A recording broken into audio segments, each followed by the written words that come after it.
Hi ನಮಸ್ತೆ everyone. ನಾನು ಚೆನ್ನಾಗಿದ್ದೀನಿ, ನೀವು ಚೆನ್ನಾಗಿರ ಅನ್ಕೊಂಡಿದ್ದೀನಿ.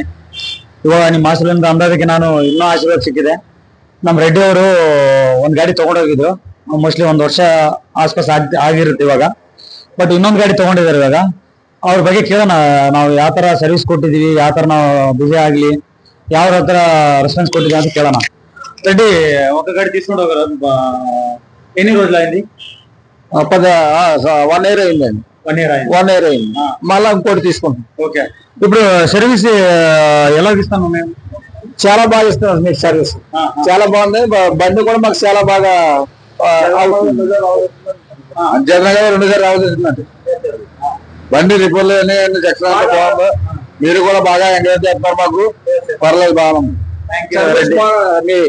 మీ షాప్, మీ బ్రాంచ్ సర్వీస్ బాగా మంచి బాగుంది. బాగా చెప్తున్నారు ಸರ್ವಿಸ್ ಮಾತ್ರ. ರೆಡ್ಡಿ ಅವರು ತುಂಬಾ ಚೆನ್ನಾಗಿ ಮಾತಾಡಿದ್ರೆ. ಯಾಕಂದ್ರೆ ಯಾವ್ದೇ ಕಸ್ಟಮರ್ ಬರಲಿ ನಮ್ಮ ಹತ್ರ ಯಾವತ್ತಿಗೂ ರೆಸ್ಪಾನ್ಸ್ ಕೊಡೋದೇ ನಮ್ದು ಉದ್ದೇಶ ಇರ್ತದೆ. ಅವ್ರು ತಗೊಳ್ಳಿ ಬಿಡ್ಲಿ ಸೆಕೆಂಡ್ ಇರ್ತದೆ. ಬಟ್ ಒಂದ್ ಗಾಡಿ ಅಲ್ರಿ, ಒಂದ್ ಗಾಡಿ ಅಲ್ಲಿ ಹಳ್ಳೆ ಕೊಡ್ಲಿ ಸಿಟಿಯಲ್ಲಿ ಕೊಟ್ರು 10 ಗಾಡಿ ಕೊಡ್ತಾ ಇದ್ವಿ ನಾವು. ರೆಡ್ಡಿ ಅವರು 2 ಒಳ್ಳೆ ಮತ್ತೆ ಚೆನ್ನಾಗಿ ಮಾತಾಡಿದ್ದಾರೆ. Okay, thank you.